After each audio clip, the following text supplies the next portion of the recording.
Recording in progress. Colorado, as well as starting to record there. Thank you to the Bank of Colorado and the Durango Area Association of Realtors for sponsoring today's Eggs and Issues Forum on workforce housing. Also, thank you to all of our panelists who graciously stepped up to talk about this important issue. A few things I need to mention about the chamber, what we have going on. We did send out a survey, impacts of the recent COVID outbreaks, and we've got, as of yesterday, about 110 respondents. So please look in your inbox. Will come from the Chamber of Commerce. There's only 6 questions, very brief, and opportunities to make comments. So please take the time to answer the survey. Also coming up, once again, we pivoted, and on January 26th, we went from our business after hours to a fun, official, mystical tailgate at Mercury Village. It's going to be from 4 to 6. Radio 101 is doing a live remote and music, and you can sacrifice old mass to the COVID gods, as I like to call it, and we'll give you a new one with a snowdown survival kit.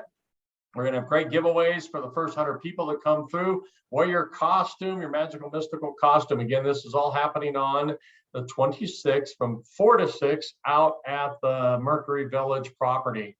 Lunch and Learn is also happening at noon on January 26th, and it's called Winning Over Winter. Protect your home and business by using building science with Robin Henry of Pinnacle Building Performance. Learn how to prevent issues like uneven heating, cold rooms, frozen pipes, ice damming, and other comfort issues, high energy costs, and more. You can sign up for this at durangobusiness.org. And unfortunately, we've had to take our Durango Rocks Awards ceremony. We postponed it from January, date to be announced. And obviously this is due to the COVID surge in the cases and the health and well-being of our community in mind. We unfortunately decided to postpone our awards event. I did this right after we sent out the invitations, but watch for more details, and there'll be a lot of great opportunities once we announce, and could be inside, could be outside, and we're looking to come up with some new things for Durango Rocks. Also, I'd like to thank my staff, Kim Euler, Jennifer Dickens, and Hannah Minkler. Thank you guys for all of your wonderful work behind the scenes. We also have Kim running the show behind the scenes here with the Eggs and Issues. So the panelists, real quick, we'll have 5 minutes to provide an overview of your organization and how it fits into what we are working on with workforce housing. And then we'll have questions to ask. I want to thank Amanda Erickson of DAR, who will be co-hosting and stepping in. I have to disappear to an event. I double booked, unfortunately, at 9:15, but Amanda will take the reins, and I have all the faith that she will head us on through the remainder of Eggs and Issues. Also, I'd like to remind everybody that if you have questions, you can put them in the chat. We do have our questions that we've prepared, about 9 or 10 of them, ask the panelists, but we will be watching the chat, and at the end of our questions that we go through, if there's something burning that you want to ask, then we can certainly try and work that in towards the end. So with that, I would like to again thank all the panelists, Lisa Bloomquist, Marsha Porter Norton, Katie Sickles, Kim Baxter, Bob Allen, and Elizabeth Salkind. Thank you all for being here. So with that, Lisa, I think we're going to have you go first with the HomesFund. Let you introduce yourself. And again, I will have this. And as we get close to the 4.5 minute mark, I will tell you we got about 30 seconds to wrap it up. So with that, Lisa, you're up first with Marsha on deck. So whenever you're ready, I'll mute myself and turn it over to you. Thank you, Lisa. Good morning. Can everyone see my screen? Okay, excellent. Thank you very much. And thank you everyone for joining us to talk about housing. My name is Lisa Bloomquist. I'm the Executive Director for HomesFund, and I'm going to just give you a brief overview of HomesFund. So first off, our current situation and need. For those of you who follow the numbers published by DAR and the Colorado Real Estate Network, you may have noticed that in November, the average home purchase price in both the city and the county was over $1 million. And that is frankly shocking. There's a reason that we use the median and not the average. The average is skewed, but I think that it shows the severity of our situation, that it was over $1 million in both the city and the county. The median home price for 2021 was $543,000. That's a 47% increase since 2017. That is absolutely unsustainable, especially for those people who are trying to reach homeownership or who are renting now. An income of approximately $110,000 per year is needed in order to afford a mortgage at that level. And that's with a 3.5% interest rate. Interest rates are going up, unfortunately, and eroding affordability even further. Approximately 70% of La Plata County residents have incomes below $110,000 per year. Housing Solutions and the Southwest COG got together and funded a wonderful study that was done by Root Policy. It was completed in September 2021. And they said that we needed 138 for sale homes for households with incomes between $50,000 and just under $75,000, and 92 homes for households with incomes between $75,000 and $99,999. And these numbers, you know, they're a base, right? We don't need to quibble too much over exactly what the numbers are. I think that they're probably a little bit higher than this, but this is a place to start. If we could get 138 homes at this price, at the price level noted, and 92 homes in between 380 and 505, that would be wonderful. So on to HomesFund's products and services. HomesFund offers homebuyer education. Classes are held monthly at Fort Lewis College for as long as the health department and Fort Lewis allow us to. Online classes are also available for those who either can't or do not feel comfortable attending an in-person class. The homebuyer education classes are available to all regardless of income. And we go over really the basics of homeownership. We go over the acronym soup. It's a really neutral environment where people can ask questions. We are not biased toward any particular lender or any particular realtor. It's just a place where people can get information that they need to be a sustainable homeowner. The second step and the second thing that we offer is housing counseling. And this is where our housing counselors take a really deep dive into a particular household's readiness for homeownership. We have 3 certified HUD certified housing counselors on staff, and we take a really deep look at people's budgets and their readiness for homeownership. We look at their housing ratios. We look at their available income. We take a look at their individual circumstances. Over 1,735 households have received housing counseling from HomesFund since we were founded in 2008. And our mortgage assistance program is really what we're most known for. And mortgage assistance is basically, it's financial assistance that helps to bridge the gap between low workforce wages and high home prices in Southwest Colorado. By the way, all of our programs serve all of Region 9. So that includes La Plata County, Montezuma, Archuleta, Dolores, and San Juan County, Colorado. So these programs are serving the whole region.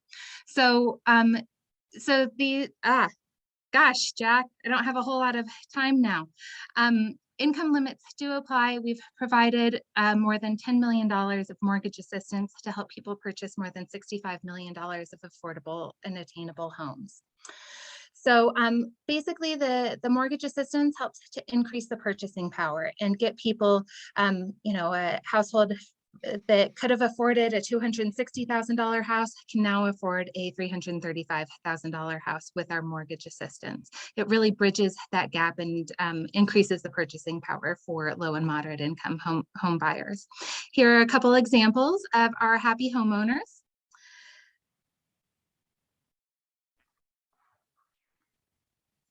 We also provide financing for manufactured homes that are difficult to finance.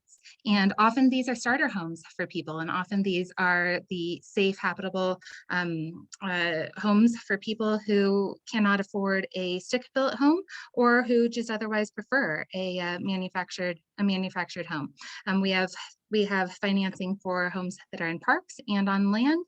And we also helped to finance the Animas View, formerly Riverview Park, on the north end of Durango.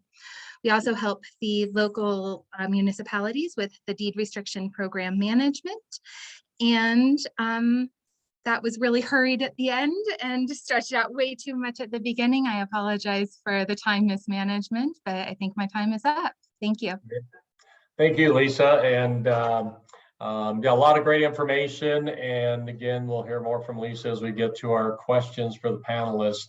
Next is Commissioner Marcia Porter Norton, Plata County Commissioner, and I'll turn it over to her. And then we have Katie Sickles representing the Regional Housing Alliance will be up next. So with that, Marcia.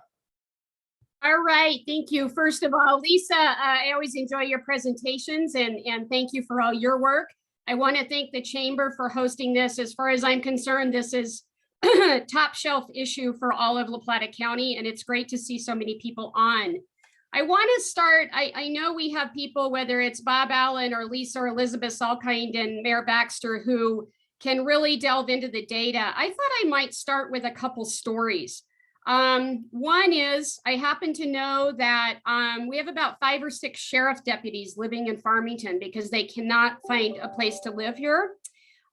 Secondly, I was up at a forum along with Commissioner Salka and Mayor Baxter and several other people, Jen Lopez, and something stuck out at me so much. The Fort Lewis College student body president said, when she is out recruiting students to come to Fort Lewis, she feels bad because in some cases she's recruiting them to live in their cars. And they happen to know many situations where students are living up on the campus in their cars.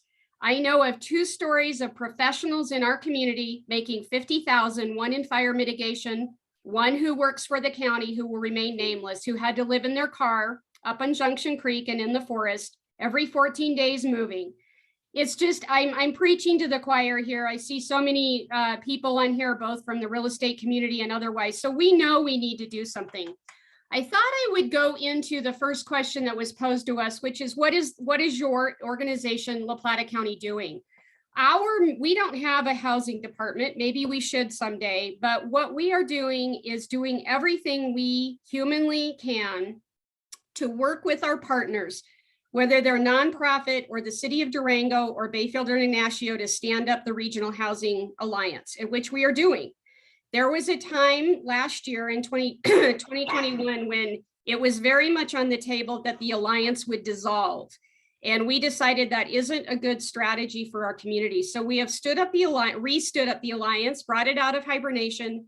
We have an IGA in place, and our sole purpose of keeping that alliance alive, funding it, is making sure we get housing built. I want to acknowledge Mayor Baxter is the president. She is on a panelist today. We have Katie Sickles, and it is a great example of the 4 governments working together. One thing I've learned over the last year is how complicated housing is and how you don't get it built in a month. And so our sole purpose is finding suitable building lots, looking at what public investment we can all join together, whether it's state grants, local money, federal infrastructure dollars, that would reduce the cost and make it more attractive to a builder, quite frankly. And if anybody's out there and knows a builder that wants to build under that scenario, I hope you will let any one of us know. So that's the first thing we're doing. The second thing is La Plata County does not have affordable housing policy in our code. It was purposely left off. It's a complex topic. And so we need to circle back on our code and put in affordable housing policy. Very complicated topic. We have $1 million in our budget to help with infrastructure in La Posta, working with partners. La Posta is often touted as an area that is very ripe for, since this is sponsored by the Chamber of Commerce, we have areas ripe across the county, both Ignacio and Bayfield, but for Durango, obviously, but La Posta is an area that I certainly, and we certainly would like to see commercial development. homes, affordable housing. And there's really good energy in that direction with a partnership, and we have money in our budget for that. It has been reported in the paper that we have ARPA funds, and we do. I'm really excited. We finally got the final guidance from the federal government, and our staff is sorting through that to see if we can use ARPA funds on housing. It looks more promising than it did before. And I won't get too much under the weeds there. So in closing, I'd just like to say, to thank all the partners on the call today who are part of the RHA and working on their housing. We have a lot of successes that have happened in our community, whether it's the things Durango has done, Bayfield is really leading, and we need to celebrate those successes. But the root strategy number I'm looking at is 617. Lisa put that in a very good context of house income limits. The root strategy told us 617 units, and the big number, which is really overwhelming, is over 7,000. So if we can even get half of that 617 done through rentals, through tiny homes, through mobile home parks. Sorry, there's my timer, Jack. I'm keeping track of it myself. But anyway, my message here is La Plata County is open to ideas, and we're leading on this issue, but leading with our partners, including nonprofits and governments. I'm very open to ideas. I've learned, if anything, the last year, I've learned how complex this is. So thanks, and I welcome questions. Thank you, Marcia. Next, we have Katie Sickles, Town of Bayfield, representing the Regional Housing Alliance. So Katie, I'll turn it over to you. Thank you for being here. Yeah, good morning. Well, I am Katie Sickles. I'm the town manager here in Bayfield. I came here February of 2020. A month later, we shut down. So I'm probably the newest member to La Plata County on the RHA board. I am probably more familiar with Bayfield's housing issues than the RHA's, but I'm getting familiar with the county's Regional Housing Alliance. I have been a part of a very successful housing authority in the past. I've also been one of those critics on a housing alliance in another county regarding the fact that they talked and nothing was getting done. So I'm the person that's get things done. I have no problem having meetings, but they should be getting something done. The RHA obviously was an organization that has been through a cycle of startup. In fact, Bayfield was not even part of one of the original startups of the Housing Alliance many years ago. They participated, and then it went defunct, and then it's back again. So the goal is to create a housing alliance at this time, hopefully at some point being a housing authority. There are challenges in being an authority under Tabor. So the goal is at some point to have a revenue source that we can actually start building housing as the many communities that are involved. I would say that we meet in every jurisdiction. So we meet either online, in Bayfield, in Ignacio, in Durango, and then in one of the La Plata County offices. So there's 4 places, and they are open to the public. It is posted. They're the first Thursday of the month, and I'm not going to tell you exactly. I don't remember exactly where this next one is in February, but we want to make sure that the public feels welcome to come. I'm really appreciative of HomesFund and the housing, all the other professionals in our area that come to these meetings, because I think it's very important to have their input.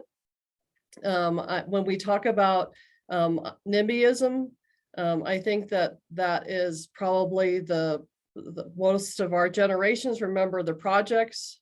This is not, the goal is not to create a project low income housing. It really is important to have workforce housing. In Bayfield, our school district, our fire district, even the town, we struggle with getting employees to come to work for Bayfield because they can't find a place to live. Personally, when I came to Bayfield, I couldn't find a place to even stay. I had to kind of reach out to the mayor at the time and the trustees to see if I could find a place to stay. My son actually lives between Durango and Bayfield, and that would have been an option. But I think he didn't want mom staying there for a long period of time. Actually, yesterday I just got a contract on a house. That has been a challenge. I have an income over $100,000, and I still even struggle to find housing. And I'm at the age where we do have, we are able to put cash down. And even at that level, we have struggled to find something. So over almost 2 years, it has taken to actually find a home to live in. In retrospect, I've watched U-Hauls just figuring out who's moving out to even find a rental on a temporary basis. So when you think about our professionals, our hospitality workers, our parks and rec people that are seeking a place to live, it's amazing that we have to have a community. We have to have teachers in our area. You have to have firefighters, especially assuming that we're going to have drought conditions this summer. So I think the RHA, like I said, I'm one of those people, members that are going to make sure we get something done. Bayfield is getting something done. We are working on 30 townhome lots. It has been a little bit of a challenge because we do have people that are concerned that it is going to be a problem regarding the low income, but we're really looking for their teachers and people that are going to take care of the restaurants and work at Lewis Merck. So thank you very much. Thank you, Katie. Next, we have Mayor Kim Baxter, and then we'll hear from Bob Allen. So Mayor Baxter, it's all yours, and I will start my timer. Thank you for being here. Thank you, Jack. That's always distracting when you put that up on the screen. Thank you, everyone, for being here. This is an incredibly critical topic for our community. And what I'm about to say may sound like I'm campaigning for housing, and that's because I am. It's a reflection of the conversations that I've had with the residents and the employers in our community. And you'll hear lots of numbers and information today, but one of the things that I think is a great takeaway is that since 1999, our community has spent $140 million actively and intentionally promoting recreational amenities and making Durango an attractive place to live. This is what we all love about our community. But what we haven't done over those 22 years is spend money making it actively and with intention an affordable place for our workforce and middle income residents to live. About $3 million has been spent, which is only 2% of that $140 million. So we need to balance our commitment between supporting the quality and the attractiveness that we love and the affordability so that our residents can remain here, so that we keep enhancing that quality of life that we all love and want to have continue.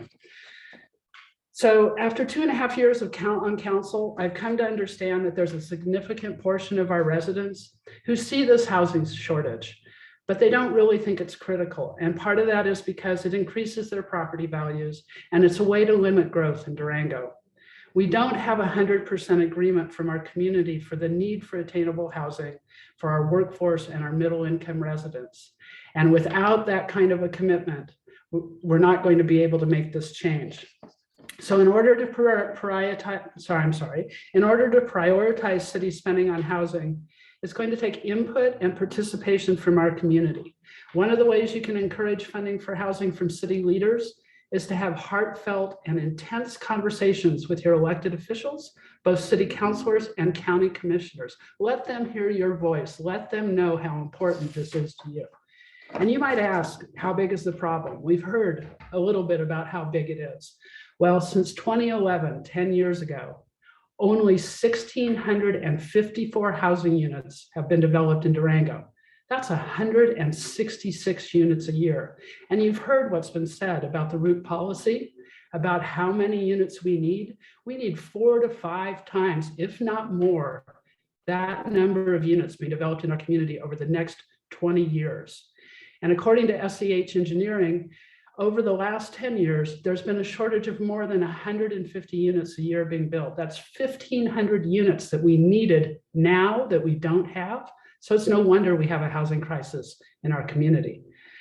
The needed commitment to create attainable housing requires public and private partnerships between the city, the county, employers, nonprofits, and residents, as well as our other stakeholders, while being supported by state and federal programs. So the paths to success include investments in land, infrastructure, mortgage assistance, deed restrictions, urban renewal authority support, the actions of the Regional Housing Alliance, long-term financial investments, and participation of our local employers and other stakeholders.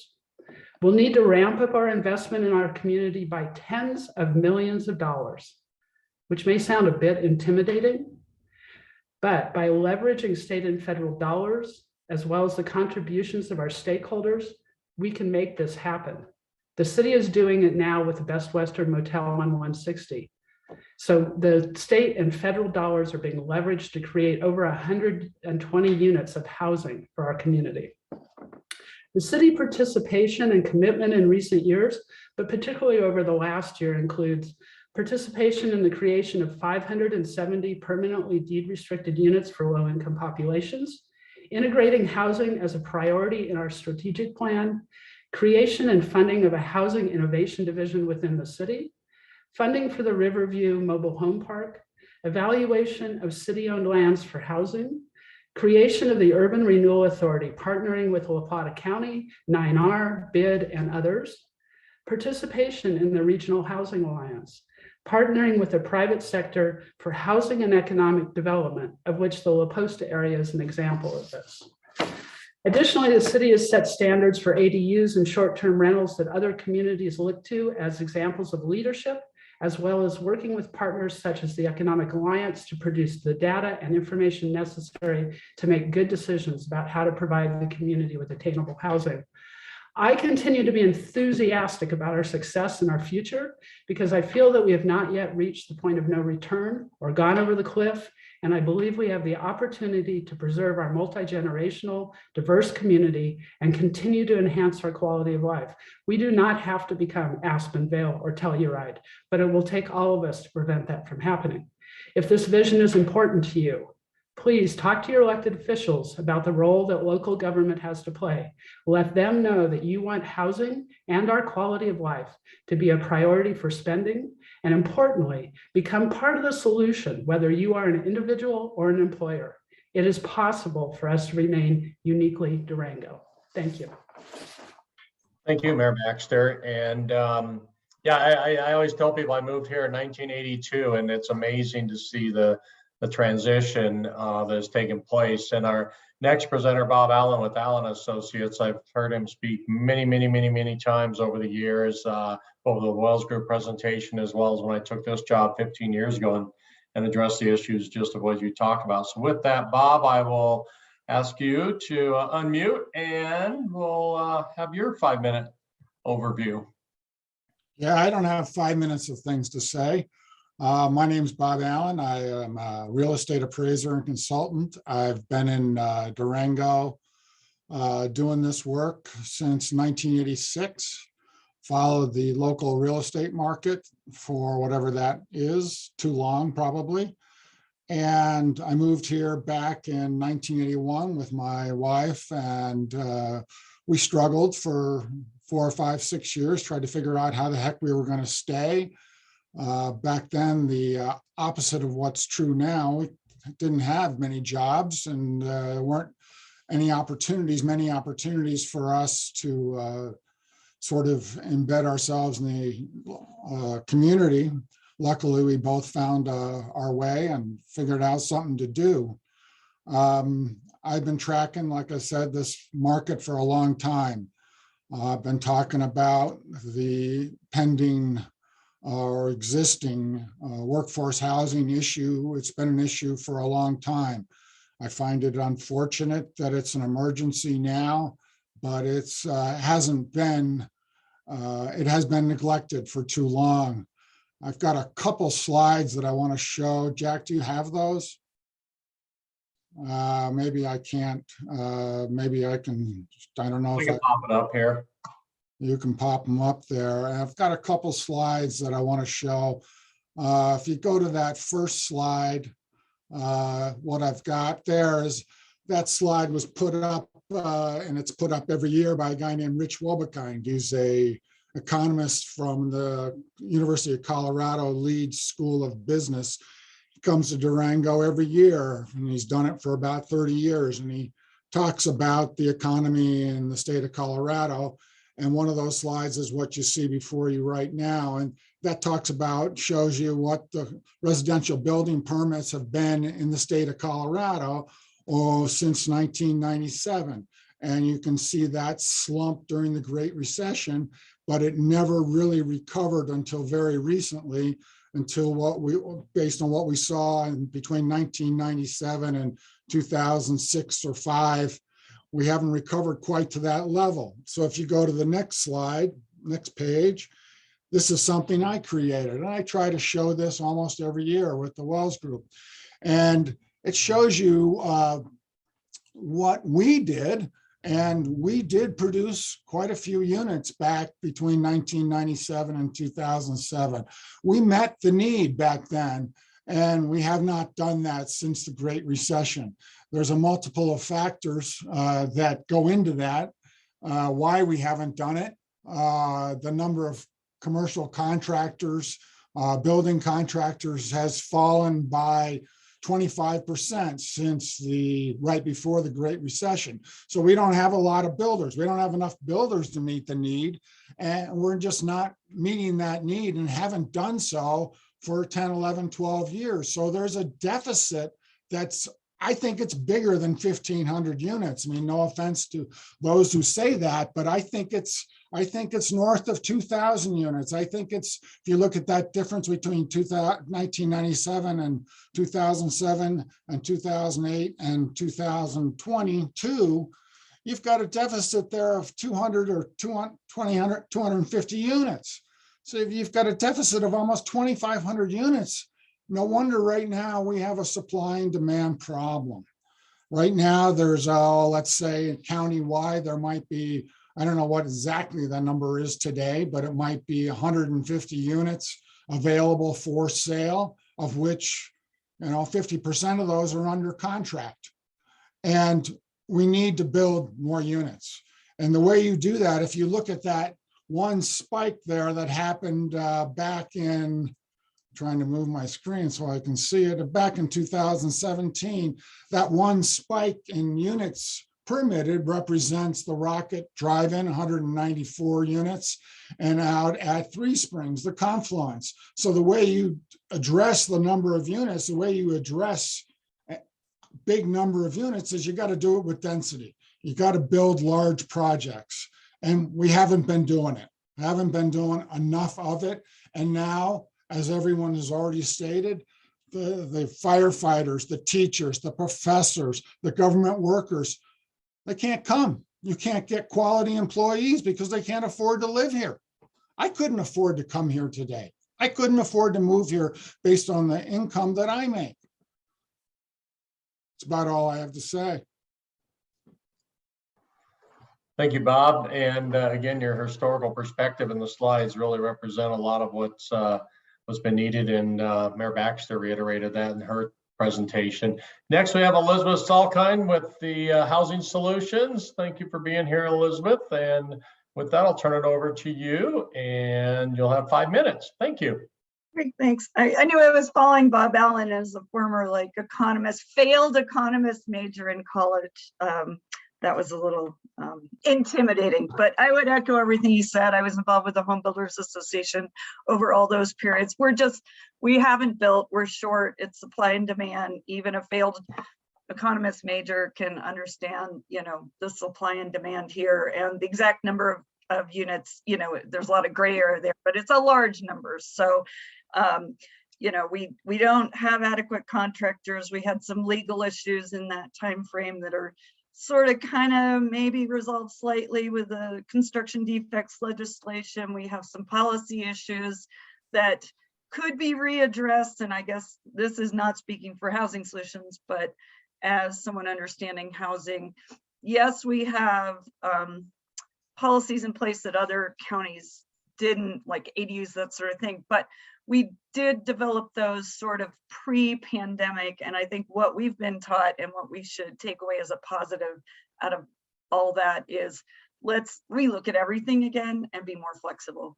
I mean, we at the time developed probably very,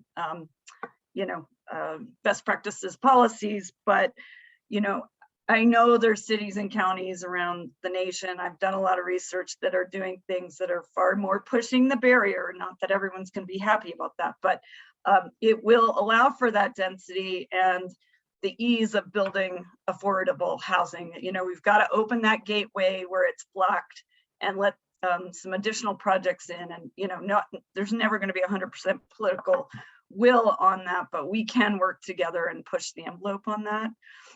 So to Housing Solutions, it is the organization that's been here for 40 years. This was our 40th year, consistently providing housing services to the region, not just to the, La Plata County. And we really wanted to try to highlight that this year. And we did build the 40 units this year for the very low income, a very different population that needed assistance, folks with disabilities and a history of homelessness, a totally different type of housing that we're talking about today. But I guess what I would highlight is Housing Solutions does run the gamut from people in the most need to people, I think that everyone here is describing differently, but our workforce in the region. I will note that a workforce in a region, we should be careful and look at those details, not just from our root policy study, but all the economic data we have, and make sure that we're not making assumptions about who our workforce is, because a lot of our workforce would fit in that low to moderate income range. So let's be careful who we, build for when we're designating specific projects and dollars. We are a community action agency, that comes with a lot of things, but it basically is a philosophy to assist people with lower incomes into rising out of that level and to, be able to be sustainable and increase their household incomes. Like Lisa said, we are also a HUD certified counseling agency that's become more onerous on agencies in the last year or two. We also have 3 certified counselors. That's a big deal, because getting people to work with folks that are trained and knowledgeable about this area is important, because housing is everyone's biggest challenges. So we want to make sure that people are utilizing all the resources that are out there. I guess we're known for disaster relief. We, in the 416 fire, provided some, related to the housing aspect of it, rental assistance and housing counseling around that. We did that with COVID as well for La Plata County. We kind of on the fly issued out a lot of rental assistance to, in that case, to get through the immediate, what we thought was going to be the 2020 version of COVID, which is now changed course again. We do administer a ton of federal state funding that are in the housing arena. I will not go into all the details. For workforce housing, one thing I would talk a lot about is rehab. It's a great way to expand and maintain our workforce housing. We have a program that we just expanded this year, but essentially we're able to give loans to folks who are in houses that are up to now 100% of the median income. So that's in the past been lower than that. It stopped at 80%. That really prevented a lot of people in La Plata County from utilizing the program, because the incomes are higher and the costs are higher. So this year we got a different funding source and we're able to do that. So if somebody needs to do a roof and they're on a moderate income, we can give them a low interest or no interest, or sometimes even defer the loan so people can stay in their housing. And that's equally important as people find new housing, because displacing households is quite traumatic and just creates yet another problem. So rehabilitation is another piece of this puzzle that we should always keep on the table. Elizabeth, I may have you Yep. wrap up here, and then we'll get into our questions, which I know you'll be able to answer some of them if you want to wrap up that thought. Yeah. And well, and the other, I would just give a shout out to everybody that talked about infrastructure. I won't go into any details there, but to me and our biggest barrier of building affordable housing as a development agency often becomes the cost and availability of infrastructure. I don't want to go into any details, but that's going to be where we're going to need to get together collaboratively and find a way to expand, in particular, our water availability for different areas so that we can have the density that Bob talked about. So I'm just shout out for infrastructure. Okay, I'll turn it back over to you. No, that's great, because I'm glad you mentioned infrastructure, because that's actually question number 5 that we have. So, so with the first question, affordable, attainable workforce, Community Reinvestment Act, fair market rents are all terms we've heard for years. What are your organizations doing? And we talked a little bit about this, to work together to achieve the end goal of lower cost houses and rents. So with that, is there someone that would, from our panel, that would like to address that? All right, we'll go Kim, Marcia, Lisa, and about a minute to respond.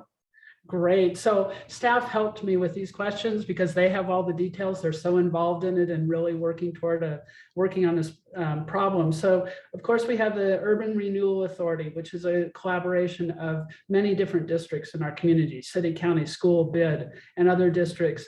And right now we're working on a North Main URA, which would help. And there's one particular cornerstone project there, which would create 10 deed restricted ownership units and a 22 unit townhome development along North Main.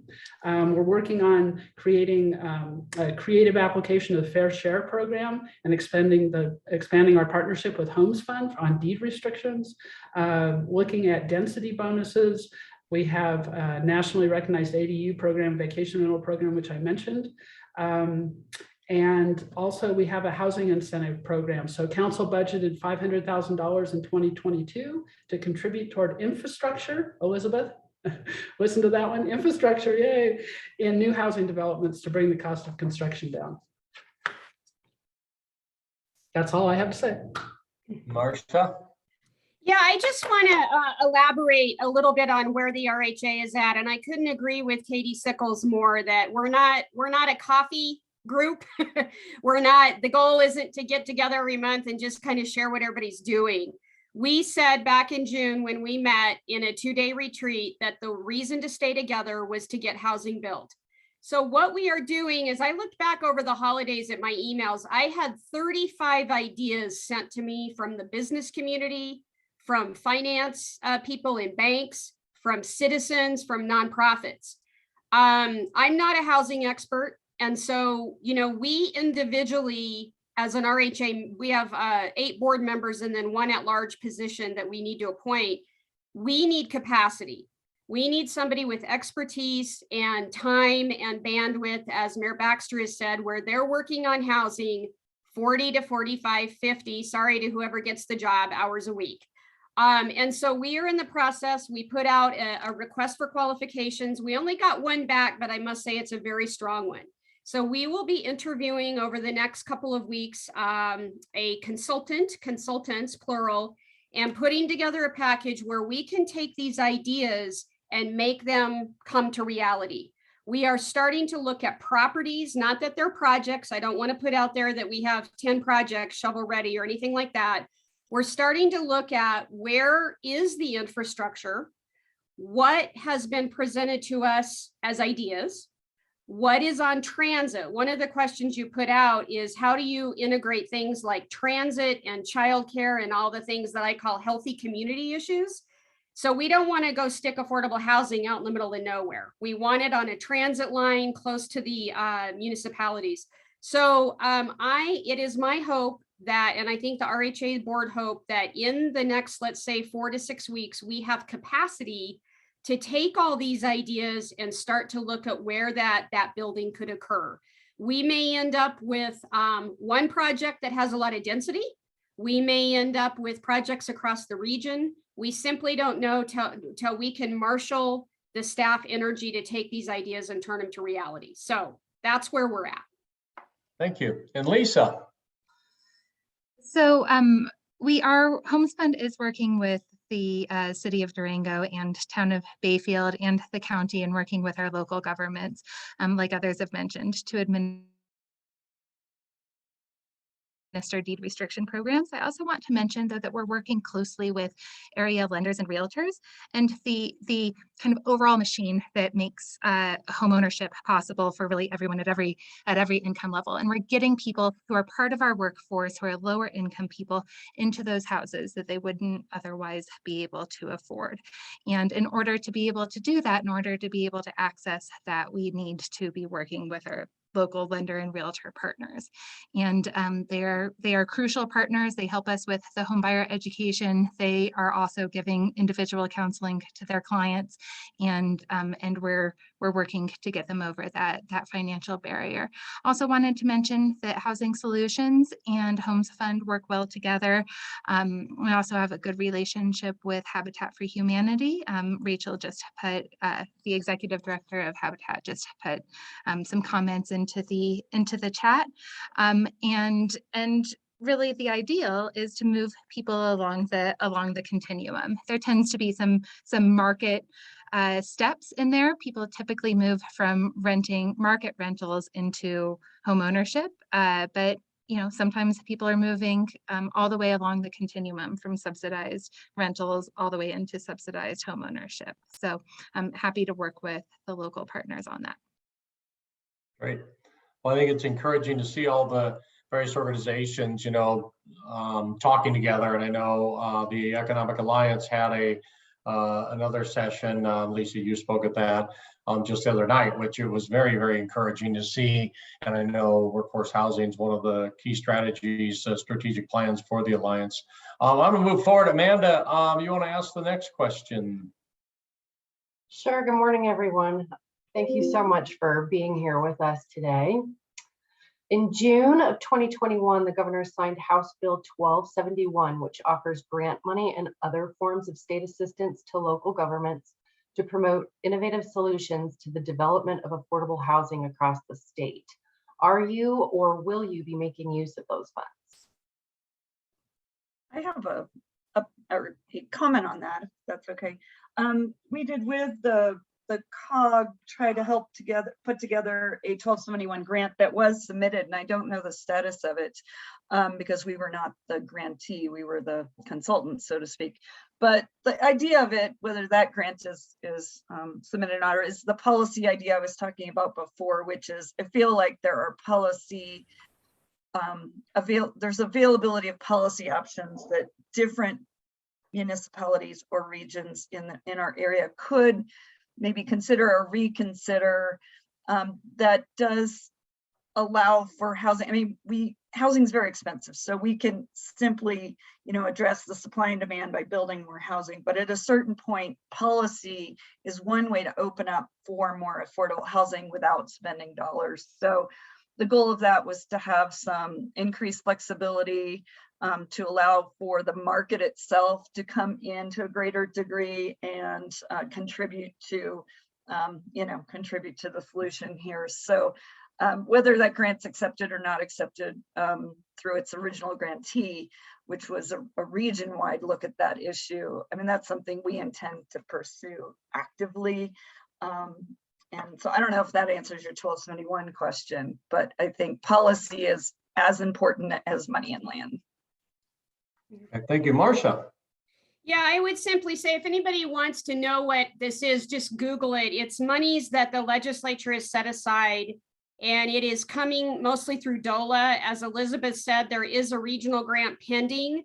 What the goal of that grant is to try to figure out how we could, I would say, grease the skids, for lack of a better word, understand the regulatory and planning barriers that are occurring across the region, and then really get to a point where we have a list of where some potential building places are, lots are, if you will. The other idea that I'd like to put out, since this is certainly the business community We really do need a, Mr. Allen mentioned the lack of builders. It's a very significant barrier.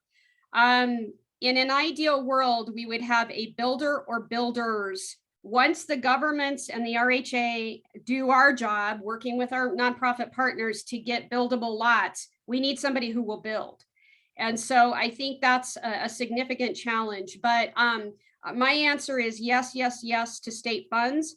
What we don't want is to have 7 applications going in and it makes it look like we're not coordinating. And I see that as a key role of the RHA. We don't want the nonprofits submitting money and COG submitting money and the RHA submitting money, La Plata County submitting money. I mean, we need to be communicating so that we are giving a very strong message to the state that while we are each coordinating in different ways and implementing in different ways, that we want a unified strategy around these grants. Jen Lopez, a local expert, has let us know that in her very long and successful career in housing, she's never seen so much money available. So we just have to be super strategic. But yes, yes, yes to submitting any grants we can.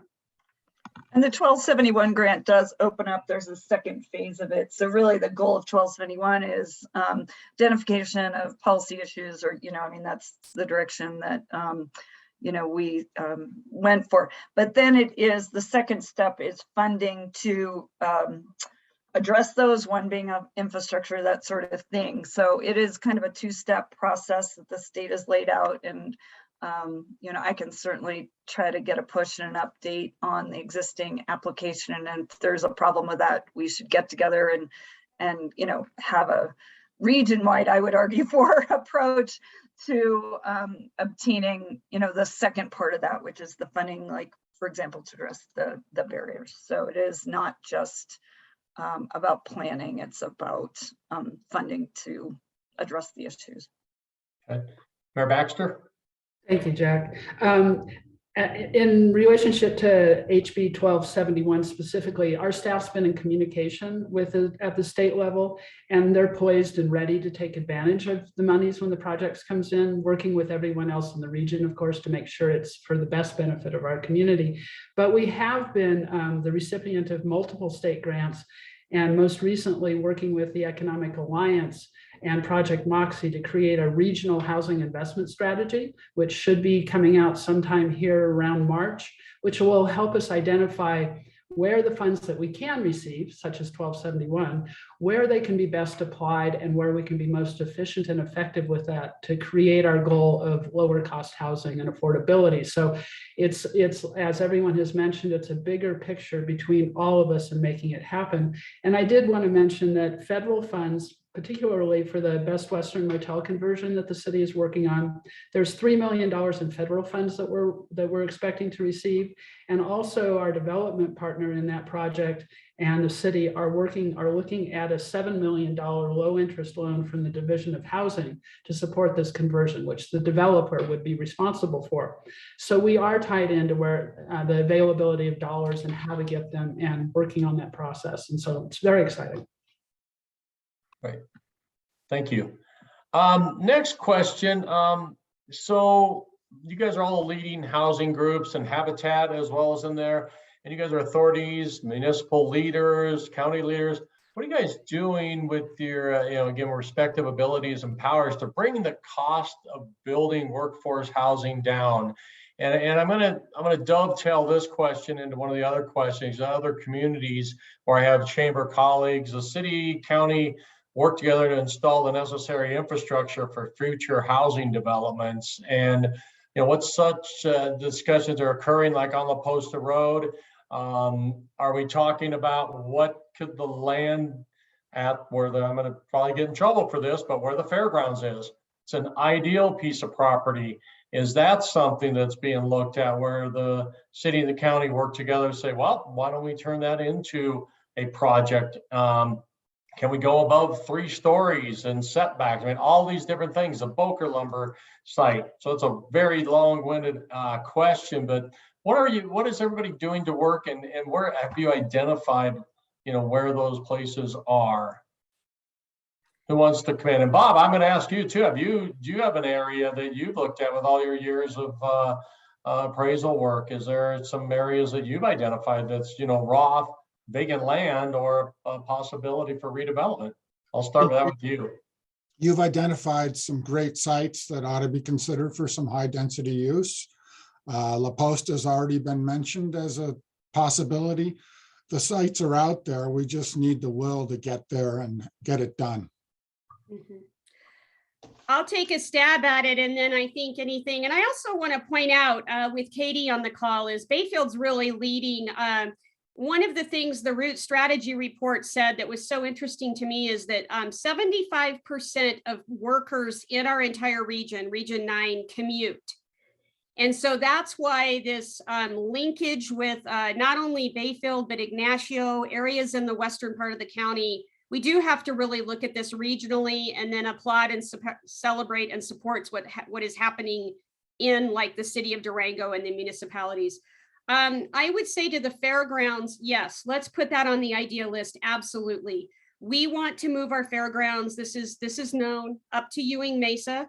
It's a very costly endeavor getting the infrastructure up there and the relationships in place to make that happen. But absolutely on our list, we want to move it up there in phases. It's a lot to be moving up there. And so absolutely, we need to look at that piece of ground. It's in the middle of the city, almost, maybe not technically the middle of the north part of the city.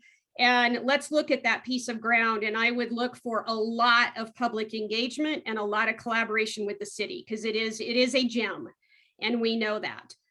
Secondly, what governments can do, and it's been mentioned, is we need places to build, and we have ideas that are generating. They're not projects yet. Whether it's government land that could be donated or land that we could buy, or if there's a benefactor out there that wants to donate land, probably not too many of them, but we'll take anything. So again, with the RHA, we want to get capacity so we can follow up on these great ideas. I think the number one thing government can do is provide infrastructure. And we can also look at our planning processes to make sure that our planning processes aren't an impediment. And so we need to get very creative, but I think if we can provide water, sewer, those kinds of things to a lot or a set of lots, it's going to take looking at what Bob's numbers are and what Root Strategy numbers are, then you can have a builder. We wouldn't ever expect builders to not make a profit. And so in order for them to get into the business, we've seen in high mountain communities across the Western Slope, there has to be a public investment. And so what we need to do is marshal our collective energy to find out where the building is going to occur. And things are happening. We are starting internally at the county a list of ideas just to start to even understand what's the density, what's the planning, how would this look? And I know other governments are doing that as well.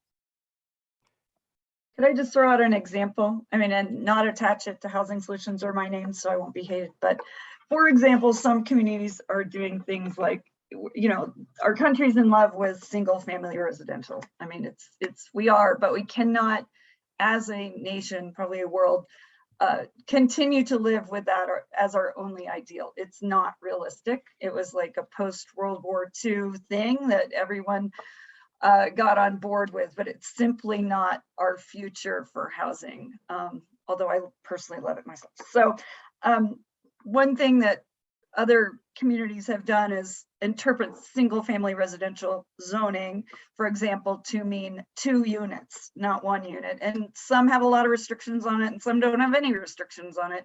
But there are policy things like that that could incrementally increase our affordable housing, and not in ways where we have to get a $10 million grant to make it happen and build it, because it would drive the market to do things differently. So I know that's not a popular idea with many communities, but we're just going to have to look at stuff like that. Maybe that's not the exact answer, but I would just encourage open-mindedness about what housing is and what our housing future is. Thank you, John. So, and I just lost my train of thought. I'm So sorry.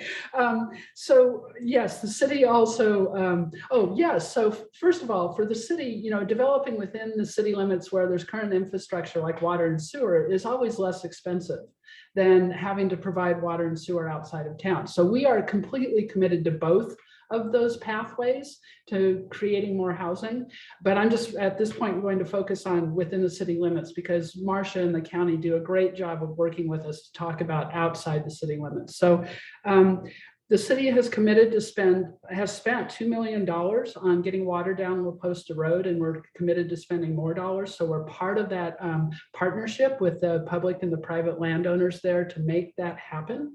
We're really interested in the concept of, particularly for these areas that are more outside of town. La Posta could eventually be annexed into the city, but it's a little further away from our city center. Same thing with Three Springs. How do we provide transportation so that the impact on our city center of increased population and ability to have workforce housing and workers working here, our police here, our teachers, how do we lessen the impact on our downtown core of traffic for that? So transportation is a huge part of how all this works. We are evaluating things like we are streamlining planning and permitting process and our requirements. And we are starting to look at what has been called inclusionary zoning, which is what Elizabeth is talking about, so that we can see whether or not that works. We're looking at ways to partner out in Three Springs with what at one time was called the Village 2 development area. I don't know what they're calling it now, but we're working on making that happen by helping to provide some infrastructure if possible. And, you know, infill and density bonuses. And I will say that I know that that's not necessarily a popular thing for a lot of people, but you know, I'm kind of a poster child for that. I live in a single family home, and across the street from me is a single 64 unit low income senior housing development. It's awesome. They are great neighbors and I love it. Next door to that is a 9 unit work live apartment buildings. They're studios. They're awesome. And so we have, and right next to that's a single family home. It works. It can be done. And it doesn't lower my quality of life. In fact, it gives me some great neighbors to be with. So I think that the city is doing a good job focusing on infill. And as I said, it's a less expensive way to provide the housing, even though the land costs might be higher. However, the city is also evaluating the properties that we own in town. So we're looking at the piece of property across from the library. We're looking at the parking lots on East 2nd Avenue. We are trying to help incorporate those into URAs so that we get tax incremental financing when those get developed, so that that money flows back into the development of housing and commercial and economic development. So we are actively seeking out all possibilities to make this happen. Thank you. Thank you. Katie, did you want to make a comment? Oh, I thought you were unmuted. Sorry, go ahead. Yep. I actually worked for a contractor. We built schools, and when we got the contract for schools, we actually ordered, you know, hundreds of toilets and hundreds of doors and hundreds of bulletin boards and whiteboards and things like that. So when we're looking at the 30 townhomes, you know, our goal is that a builder has some interest of building all 30 at some point and storing, you know, hundreds of doors or toilets or whatever it is in the facilities that we have here at the town of Bayfield. That will reduce their overall costs. Obviously, there's a shortage of some of these items, even for some of our utility infrastructure. We're finding issues of certain steels and iron and things that cannot be obtained quickly. But I would say that basically that's our goal in these 30 townhomes, is to have that that amount of quantities that we can purchase to reduce the cost, and also give that builder, whoever that may be, those options of storage.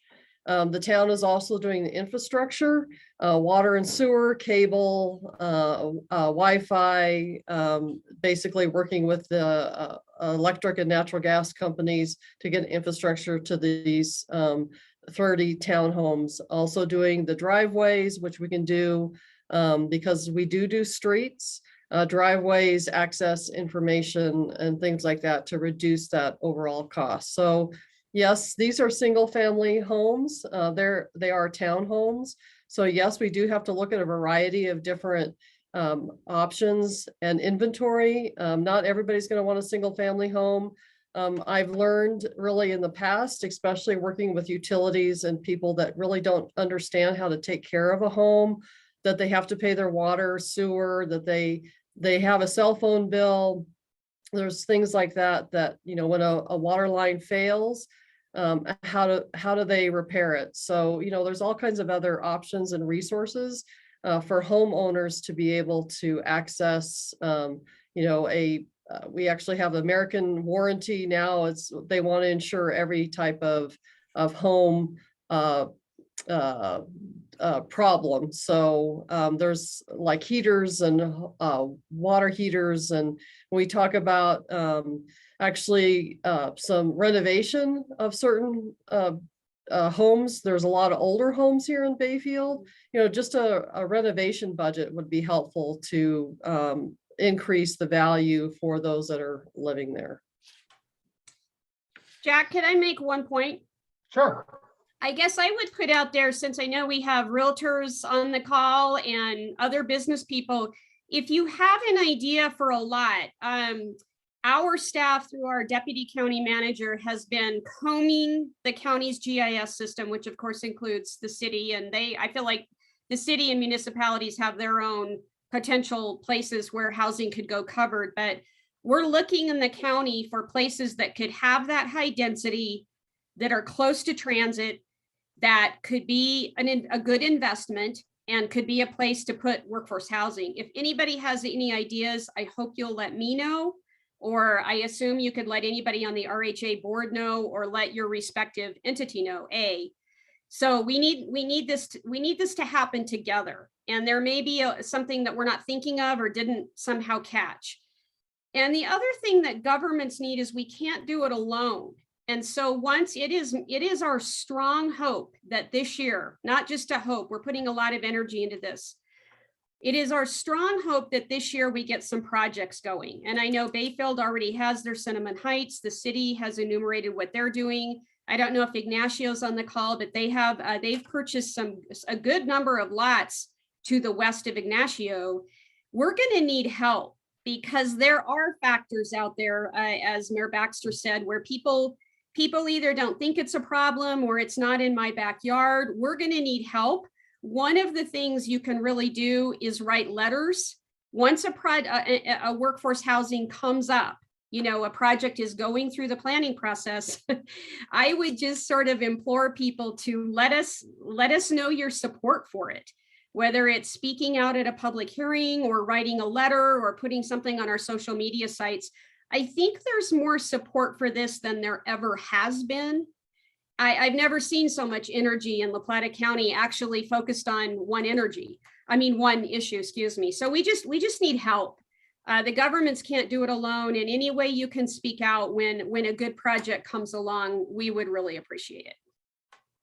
Well, and real quick comment, you mentioned that, obviously money were no option, but running water sewer to Elmore's Corner all the way out, another mile towards Bayfield and miles south on 172. Also, we have Three Springs, and there are different phases there. And I think it's just, we got to make some bold decisions. Kim, you had your hand up? Yeah, I just wanted to say one thing. I want to be really supportive of what Marcia Porter Norton just mentioned, Commissioner Porter Norton, because it is that commitment of all of us. And I also wanted to emphasize that this will take sustained dedication to this topic. It's not going to go away after next year if we get 100 housing units built. To be successful, this is a long-term commitment for our community, and we have to understand that and be willing to stay in the game and keep it going, because that's how we'll solve the problem. We can't stop after a year. I'm going to turn this over to Amanda Erickson, Executive Director of Durango Area Association of Realtors, as I inadvertently double booked myself. So Amanda, it's all yours. You can say whatever you want about me when I jump off. You can just call me Jack's Vanna if you'd like. Well, we've talked a lot about several of the questions that we have for you here today, but to kind of keep this conversation moving forward, we know there's a housing shortage. We know that there's hundreds of homes or units that still need to be built to catch up with the shortage that we're seeing here. But I'm also hearing a lot about the builder shortage in this community. Is there anything being done about that to help the building community allow to provide for this? Is there incentives for builders? What are some of the ideas that are coming out of these discussions? So the city is working with several different private builders on creating incentives for development and combining it with making their developments successful so that they're doing what they need to do, staying in business, making a profit, but also in that development providing, in the case of the one up on North Main, providing deed restricted housing and workforce occupancy requirements. So by doing that, we're getting a commitment from them to create that, but then the rest of their development can be developed in line with what they need to do. And our commitment to that is helping to provide infrastructure and helping to work with their fair share fees so that they're not as onerous on them, but we get it done for a dollar investment on our part. We're getting multiple dollars back in workforce housing, and it's not costing us $500,000 a home to do or $500,000 a unit to do. So that's one example of how we're doing that. Something I want to mention is that building is awfully expensive right now. And that's, I think, the crux of the biggest problem that we have with supply is that if building a single family home is costing $250 per square foot, a 1,500 square foot home is going to cost $375,000. That's not including, that's for sticks and bricks. That's not including infrastructure. That's not including land. Once you include infrastructure, once you include land, that's a $500,000 price tag. And, you know, those are general numbers, not specific numbers. We could quibble about some of the specifics, but if we want homes that are priced at $300,000 and it's costing $500,000 to build, we're going to have to put in some sort of subsidy, you know, or we're going to have to facilitate people getting into homes that were built when building was $75 per square foot.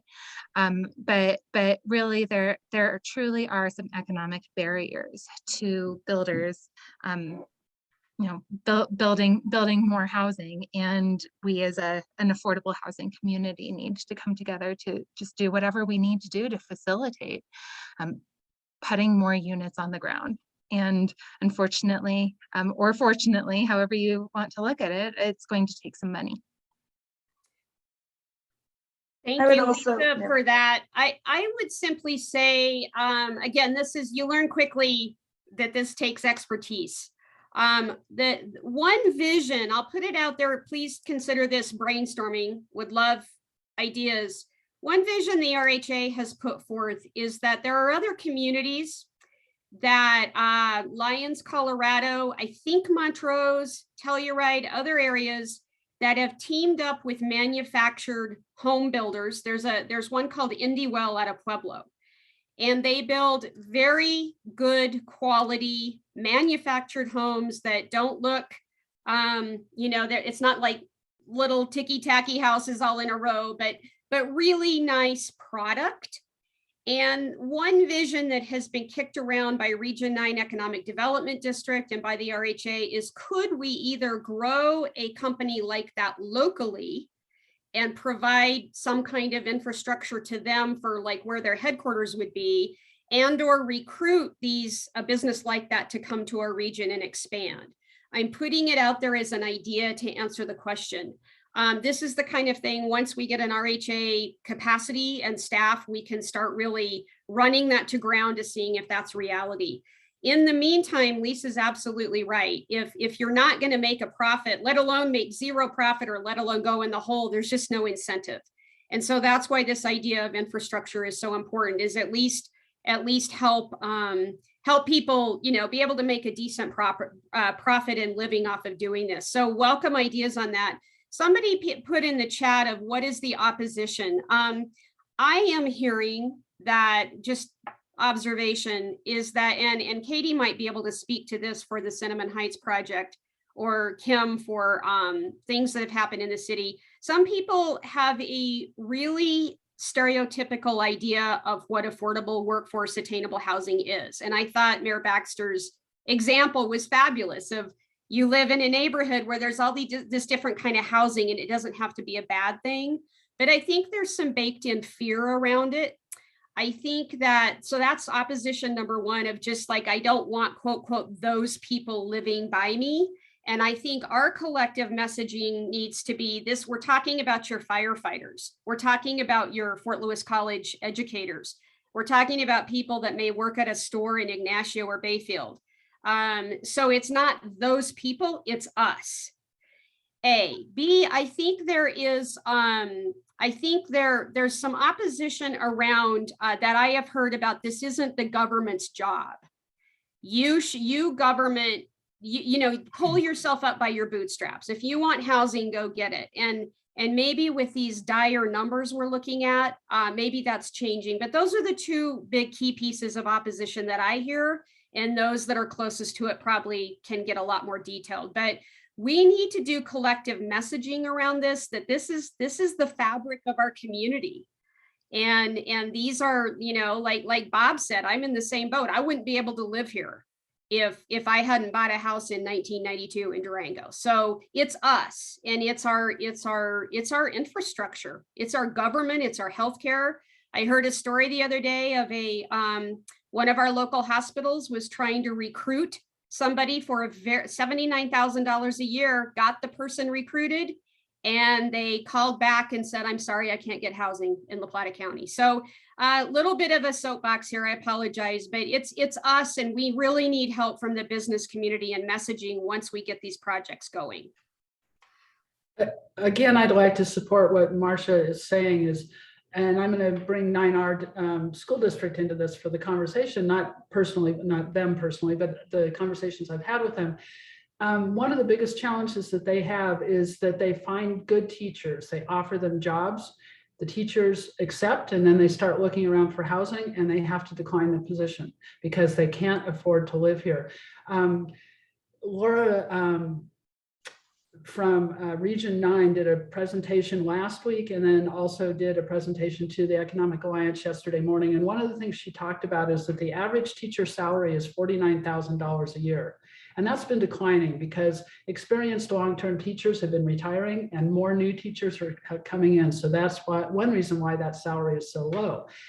But what happens is, based upon a home for them, based upon our area median housing prices, they would have to earn $119,000 to afford a home. So that means even two teachers together could possibly barely afford to own a home in our community. And this is the challenge we have. We have a declining number of children in our community because families can't afford to live here. And when you lose the children, you lose the future of your community. This is what will keep us that vibrant, diverse, fun place that we love to live, is having all ages, having workers to do the jobs that we need to expand our economy. And we can't afford we can't afford to lose. Well, I personally don't want to lose our quality of life because we don't take the steps necessary now to make a difference. Again, I'm campaigning for housing, just so you know. It's a good point though, Kim. There is more to infrastructure than roads and plumbing. It's teachers and schools and the people that keep this community thriving as well. And if we can't house them, we have a much larger problem than we think.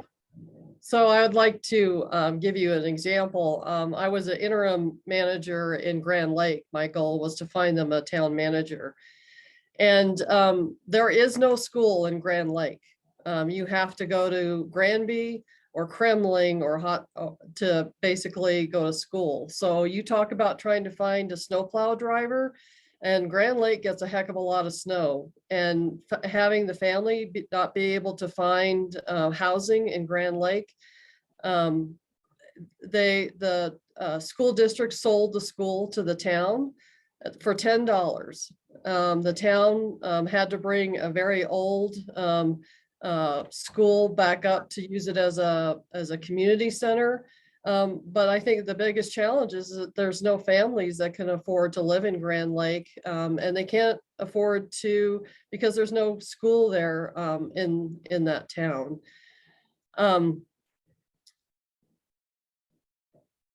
I also lost my other train of thought, but I'll let Lisa go.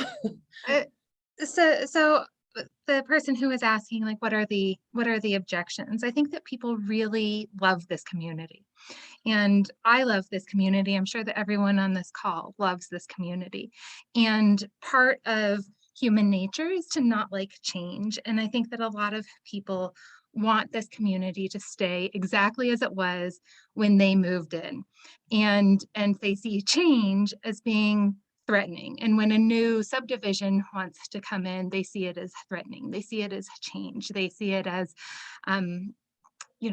just their community changing. And what's really threatening to our community is that if we don't change, if we don't grow, if we don't accommodate our middle class, then we're not going to have a middle class anymore. And I think that the people who are these no one thinks of themselves as NIMBYs, but the people who fight for not change, they're being NIMBYs kind of by definition. And I just, as anyone has that knee-jerk reaction, if anyone on this call ever has that knee-jerk reaction of not wanting to change, just realize we have to accommodate the new people. We have to accommodate our middle class, or else we're just not going to have one. And then our community is not going to be what we love about it. So I just thought of the thing that I was thinking about. In the 30 lots, just after we purchased the lot, I had a neighbor, probably about 2 blocks away from Cinnamon Heights, that was very upset the fact that this was going to reduce her property values, that we were going to go bankrupt. She brought all kinds of fears to her. And then I said, well, what would you like us to do with the property? She says, well, you can make it a park or a restaurant. We could really use a really nice restaurant in Bayfield. I had just lost a parks maintenance person a couple weeks ago because he couldn't find housing here and actually moved to Texas. So I said, well, who is going to maintain that park? And who are going to be the wait staff and chef in this restaurant that you would like, and where are they going to live? And she turned right around and she says, that's your problem. And I said, exactly. Interesting. Well, back to what you were saying, Lisa, that was a great segue into what I'd like to refer to as like NIMBYism education. Obviously, housing is a complex issue affecting other community aspects like transportation, childcare, education, et cetera, all these things that we've been talking about. How are you approaching NIMBYism in a comprehensive way? I can take a stab at that. And then I think those in the municipalities that were, Lisa has been involved, Elizabeth has been involved, but I think one of the things that has been the most healthy about the last year, I mean, we have this really dire, numbers, but one of the things that has been the most healthy, and one reason I love living in La Plata County, is people rally. We rally, when there's a fire on Main Street, 416 fire, our community rallies. We're very unique. And so what I think we can do to combat NIMBYism is we can hang together with the realtors, home builders, governments. We can all continue to have forums like this one. It's my hope once the RHA, we get this capacity, this coveted capacity that we all need, that we have a communications plan so that once we get these projects in the hopper. Again, 1, 2, 3. We don't know yet how many may be out there. That we can solicit all of this good human capital that we've built up, whether it's this forum, the one that was held at Fort Lewis last fall. Economic Development Alliance just did an excellent forum. If you want Housing 101, please watch it. It's on their website. But if we can marshal all of this to get a cadre of people that can come out, and as Bob put in the chat, opposition is very strong. It's very compelling. And it's hard, it's, as a government official, it's hard when you get 300 opposed and 1 letter saying yes. And so if we can marshal all this good energy, again, the project has to be good. We have to do our part to put together good proposals. But I see NIMBYism as I think Lisa said it very well. It's change, but we need all of your help. And if there's a way we can get a little bit more organized and get an email out that says, hey, there's this project going through. I mean, it wouldn't be the government's doing it, but the realtors could take this on, where it's like, hey, there's a good project out there, you guys, go on the website or go to the public hearing and speak up. I think that's one way. And then we just have to educate people and work with neighbors from the beginning, so that their fears can be waylaid, and maybe some projects have to be adjusted a bit to address some legitimate concerns. I know others are much more in the trenches than me, but I just really want to say, I said it before, we need your help. I mean, I think you also have to listen to the objections, find the meat of it. The only thing that we've found work is meet with people, you know, literally one-on-one, build a relationship, make promises that are doable and not just, well, it's going to be fine, you know, like take the legitimate concern, answer the legitimate concern, and then it often costs money to resolve that concern, but to build that into the project. And sometimes that's, like, for example, for our project, ongoing services or ongoing personnel or a design issue or whatever it is, but you have to, I think, fund, and you know, it takes time, but you also have to have funding to meet your commitments for that quality project. And it's often not just about the bricks and mortar. So it's complicated, but I think we've been pretty successful at doing it, but it does take time. Yeah, I agree with both of you, and Bob asked a really good question or made a really good suggestion in the chat about getting different employer groups together and other entities in our community to support like a joint housing conversation, land, a specific project, and we are doing that. And I wanted to make that clear that the city and several other employers and entities in town are working right now as we speak on how do we together create housing. Fort Lewis College has also done a great job dedicating money for housing, for mortgage assistance for their employees, and they are working also with the city on how do we solve these problems. So I think that this is part of how we address NIMBYism also, which is one reason why I went down this direction. So thank you, Bob, for bringing that up. Is the more that people understand how it affects the core of our community, the things that are so important to us. You want your firefighters living in town. You want your teachers living in town. I've lived places where our firefighters were across bridges, across bays, and in the other parts of the country. And guess what? When there's earthquakes and things, they can't even get to us to help us. We don't want that here. So we want our snowplow drivers. We want our garbage collection people. We want everyone to be able to live in our community, because that is the definition of community. It isn't just one range of people, it's everyone. So I think we're in the right direction, but that speaks to education, right? So how do we educate the community about the needs? Because without growth, we cannot sustain our streets, our water, our sewer, because every year inflation occurs. You know, on average, even when we've had deflation, it's still inflation over time. It occurs, and we can't manage that without growth. Growth has to occur in order to be able to pay for that, or else the people that are currently here are going to see their costs doubling, tripling, quadrupling over time, and they won't be able to afford it anymore either. So they'll get pushed out. So we have to be able to do it in a way that works for the community and is sustainable. And that's huge. How do we sustain our quality of life? And we do it with some growth that's done well, and we do it with housing. I think it's also important to educate who this product serves, and and try and quell that fear of who is moving into my backyard. When you hear 80 to 120% AMI, your head can go anywhere. But when you really understand who those people are in our community and how they fit in and what they're doing to keep this community alive, I think it broadens that picture a little bit more and brings in a different level of understanding.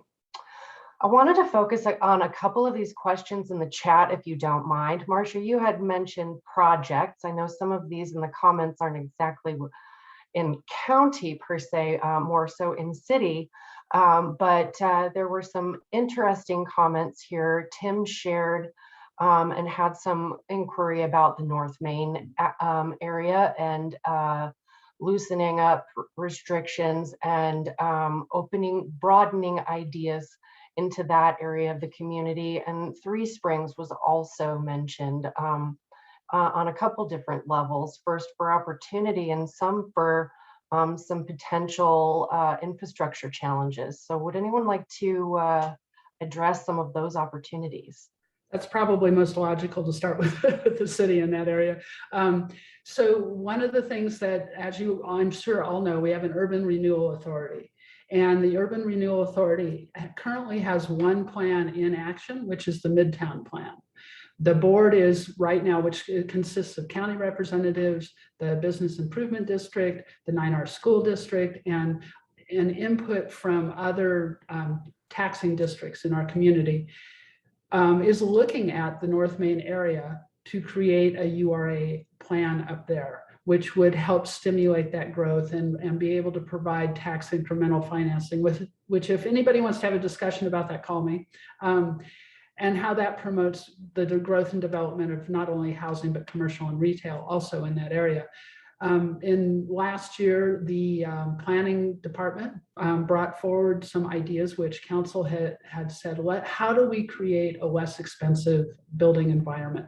So some of the things are changing our codes. Staff brought forward a great recommendation on parking, and it went through the planning commission, and we even got more robust about it. So we've decreased parking requirements in order to reduce the cost. We're offering density bonuses, and not in the sense of a payment, but for example, this other project that we were talking about on North Main, they were originally going to build anywhere between 6 to 15 units on that property. It was capable of holding up to 24. So we encouraged them to increase their density to 22 to get that workforce deed restricted housing as well as workforce occupancy housing. And in exchange, they got to build more units. And that's how density works. That's how it creates benefit to our community. So we're really working on all of those things up on North Main. Three Springs, absolutely, there's a lot of land out there that could be developed. And that's where we're partnering with other employers, with the county, and with other stakeholders to see if we can figure out some way with the tribal entity and Three Springs itself to facilitate a better way of building community out there. You know, when that development was first designed and incorporated, it was a long time ago, and the development process was different, and it hasn't been as successful for the developers there as they would like it to be for the growth fund. And we support that. We see, yes, we need it to be successful for you, just like any other developer. So how do we all work together to change the parameters a little bit so it works better for everyone? So we are actively pursuing both of those. Amanda, I'd like to address the question in the chat about water, if that's okay. Please, Marcia, go for it. So I really think, I mean, it's a really good question. So in the scope of work for the RHA, the reason I'm not calling it a director is the RHA board said, we may be in a building phase here where we bring in staff capacity for sure. The first thing they're going to do is do a business plan. We don't want to do, we want to do ready, aim, fire, not the other way around. So we want a good business plan. We are going to be integrating with what the La Plata Economic Development Alliance is doing with their product that Jen Lopez and Project MOPSI will bring forth. And we can just waylay that into an RHA plan. What we have to do is determine, and this is where people with expertise at the staff level have to determine where are all these opportunities to build, and then what is the water to them. The vast majority of water in Colorado is used by agriculture. So I don't see a scenario by which we can't get housing built, provided that we can hook up into a line. The county does not provide water. We are not a water provider. We deal with water through land use. The other municipalities are water providers or not. So I don't want to put out there that water isn't a barrier. We absolutely need to be thinking about it, and where we can, a policy issue has to be around water conservation for our future. We are in unprecedented drought. We may have a call on the Colorado River. That is unprecedented. I don't think anybody ever thought that would be happening. So, but in my mind, we have some water opportunities. And what we have to do is, where is the intersection of these project ideas, and then get people with expertise to go in and say, okay, where is the water available? But it is very much a limiting factor. I will just close by saying that the county in previous years has approved the La Plata West water system and La Plata. And we have to be very careful that that doesn't just create a bunch of sprawl, but it also has opened up areas of the county, probably not for big developments, but certainly for bringing more housing online in areas that might be a little more affordable than, say, right in and around Durango.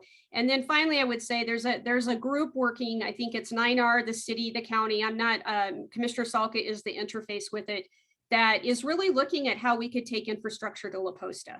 And so that those conversations are very detailed and occurring. And then the Three Springs area has been mentioned. We're also looking at areas west in the county that could have some good workforce housing growth. So water is a very interesting conversation. Durango is in a unique position in all of the West, possibly. I'm sure there's other communities somewhat like us, but our water comes directly from our rivers, and no one above us uses that water. So what's critical for us is to do what we can do to ensure not just as much water as possible coming into our rivers, but the quality of that water also. So we've got the wildfire mitigation issues that we're working on, and other things like that. So we also don't have the capability for a high volume of storage. It's not like we have a Lake Powell above us where we can watch that water level drop and go, okay, we can institute conservation measures so that that water level drops less rapidly and it's there for a longer time. We do have Lake Nighthorse, but our water rights in Lake Nighthorse only provide us with an amount of water that can sustain the city usage over a very short period of time. We're talking less than 3 months.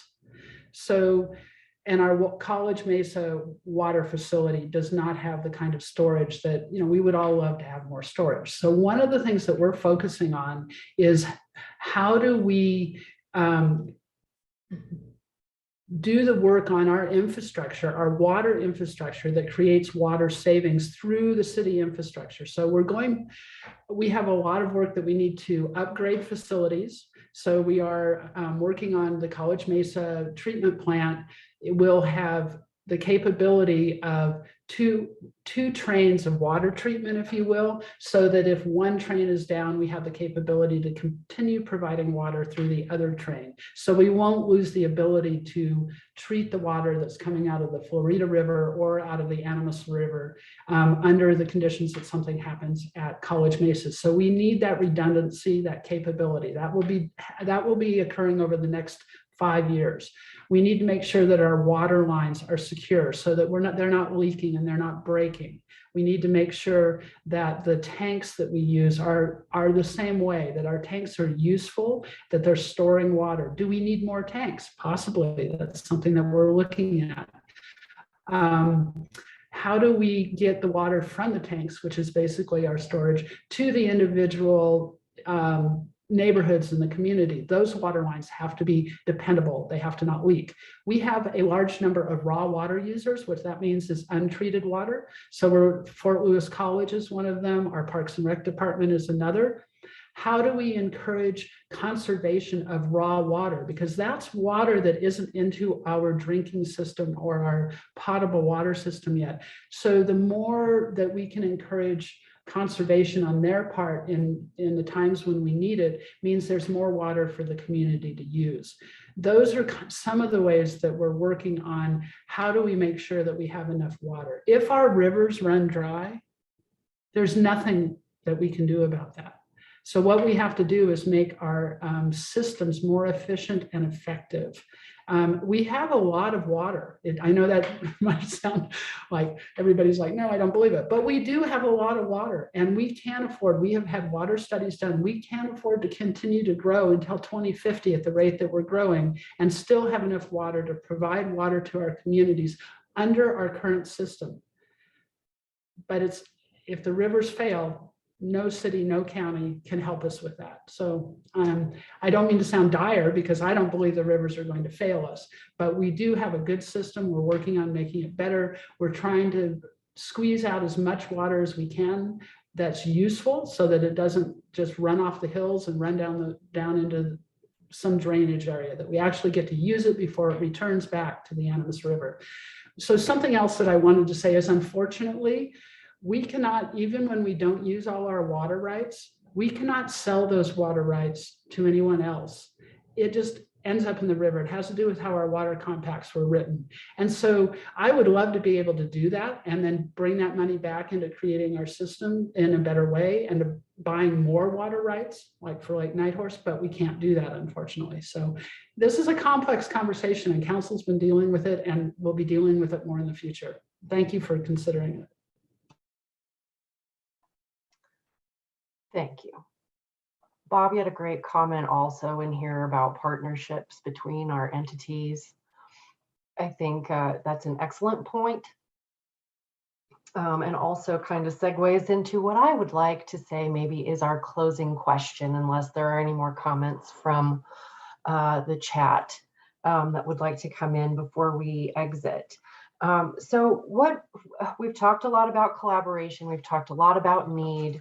As far as the housing agencies go, what form of collaboration between all the regional housing groups can we expect to see coming forward to tackle a workforce housing shortage across county lines into all of Southwest Colorado?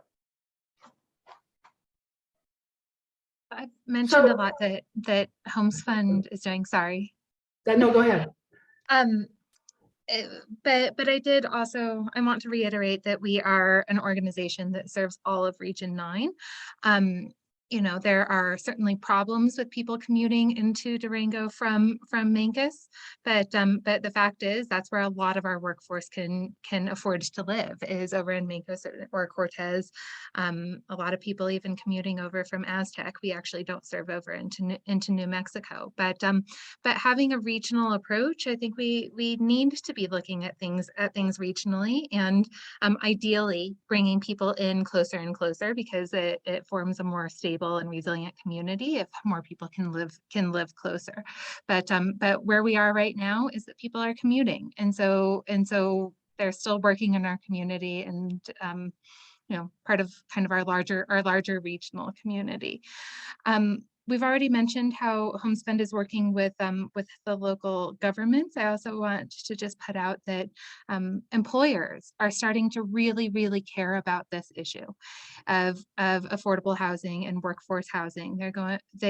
That it's been mentioned a couple of times that people are having trouble recruiting even professional level positions because people cannot find a place to live. You know, even some of our panelists describe trouble that they're having finding a place to live. The engineering firm, I apologize, I don't remember their name, but offices right in town and out at the airport, you know, they're looking to hire a bunch of engineers with salaries over $100,000 per year, and they're having trouble finding a place to live. this is a problem, and the employers realize that it's a problem and they're looking for some solutions. Mortgage assistance is one solution, but ultimately we need supply. And we're working with Fort Lewis College and Purgatory Resort, a few other employers as well, to provide mortgage assistance, help people get over that financial hump in order to get into the homes that exist. But if the homes just don't exist, then we have some well, hills to climb. So we're working on it, but there are certainly barriers, and we're also working to overcome those barriers. So I've not spoken much about the RHA because Commissioner Porter Norton and Katie have been able to speak to that so well. But early on, when the RHA got, as Marcia says, stood up again, one of the conversations was, how big of a region do we work on? And the choice was made to focus on the county level, because we felt that our chances of being successful now were highly improved by focusing on a smaller area and then being able to expand from there once we got a proof of concept going, got units on the ground, and we were successful. So that's one of the interesting things. And the more successful that we are in the county, then that means more people can live in the county too. So the pressures on the other areas might not be as great by doing that. But we are working, like listening and actively talking with the other areas in our region. How do we make this work for both you and for us? And we're just one component. The RHA is one component. There are many others working together to make this happen. I'd like to add on to what Kim said, that when we met, and this is a little process oriented, but it was very important. We met in a 2-day retreat back in June with the governments. It was open to the public, had a couple of public people, and we invited the nonprofit sectors. So we had Habitat there, Elizabeth was there, Lisa was there. One of the things, we had 2 premises coming out of that session where we very much, as I said earlier, put on the table, hey, y'all, do you want to disband? Is this, again, we're not here to just have coffee with each other and have meetings. We're here to get housing. So we decided, yes, this is not the time to do, because the RHAs have a particular suite of things we can do that nonprofits can't do. So we said, yes, let's stay together. The sole mission is to get housing built. And as Elizabeth knows more than most people, you do that through supply and also through policy. She's absolutely right. But we also had a premise in that meeting that we don't want to step on the toes or duplicate what the nonprofits are doing. We have a wonderful set of nonprofits in our community, 3 specifically as I see it, the HomesFund, Housing Solutions, and Habitat, that are successful.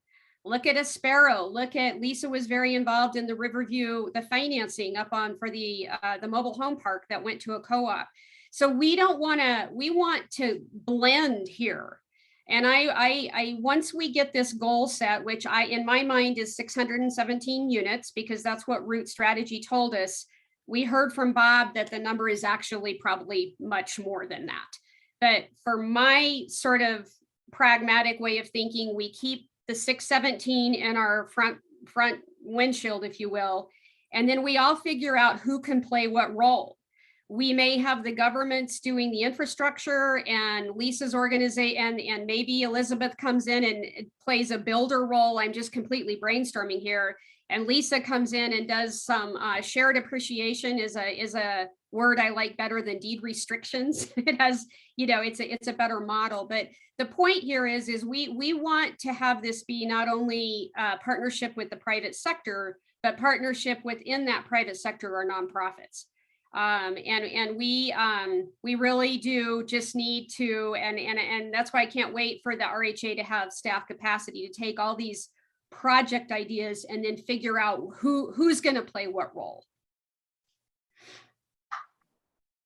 I would say that just the existing organizations also need some increased operational funding for pre-development work. It's the one part we're not able to get too much of from outside sources. We are a CHOTO agency and I receive a very small amount, but for that, I as an organization have to commit to a very specific project and a specific timeline. And we're doing that. We're building workforce housing this year with that funding in Montezuma County and building fourplexes. So something more along the lines of like what maybe Bayfield's looking at.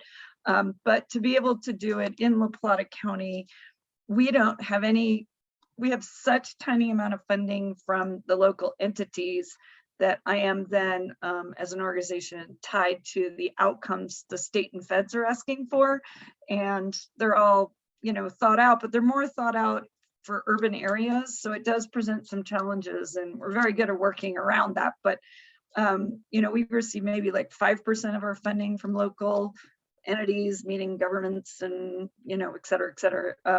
It's just not enough to utilize our expertise, because like, I have to pay the expertise in our agency. I mean, I have 20 plus employees, all of which have some sort of housing expertise. But I, you know, as an agency, if we need some sustained operational funding to do what you're asking, and we really could unleash, you know, we could be a piece of the puzzle in a greater way versus me being dictated kind of by the outcomes the state is looking for. So it's just an ask, but you know, it's definitely post, I'm going to say not post COVID, but as the COVID funds are diminishing for say rental assistance and that sort of thing, and coming to an end this September, what I need to get more housing out the door for you in a supply chain is some operational funding in a like 5-year commit or something like that. Anyway, it's just a comment, because pre-development and that work with the community and getting the right project organized is takes that person of expertise, and you got to pay them to do it. So just a comment. Totally valid ask and valid point, Elizabeth. Thank you for bringing that up. We do have 3 fantastic housing organizations in this community. I do want to shout out to Rachel over at Habitat for Humanity, who's also on this call today listening. All of these organizations serve different levels of AMI and different situations within our community. They're all very vital to these housing challenges and trying to solve them. So thank you all, ladies. I do want to just do a couple little housekeeping items before we leave. Thank you to our sponsors, Bank of Colorado and my realtor community out with the DAR, and my members with the Durango Area Association of Realtors. Thank you so much for making this opportunity possible. Obviously, this is a hot pressed issue in our community that we need to continue talking about. We continue educating ourselves and our community about. I greatly appreciate your time today. Thank you, panelists. And Jack, my boss for the morning, he would also like me to remind you that durangobusiness.org for all your upcoming chamber programs and member events. If we have not covered any of the questions that you have for any of these panelists today, please feel free to email the chamber. Jack, Kim, any of them there will be able to guide you and help get those questions answered. Thank you again to everyone on the panel. We've got Lisa, Marcia, Katie Sickles, Mayor Baxter, Bob Allen, and Elizabeth. Bob, you were so quiet. Thanks for at least contributing to that chat. Sorry. We didn't get to get any closing remarks from you, but thank you all again for participating. Have a wonderful day. Thank you, everyone. Thank you, Amanda. Thank you.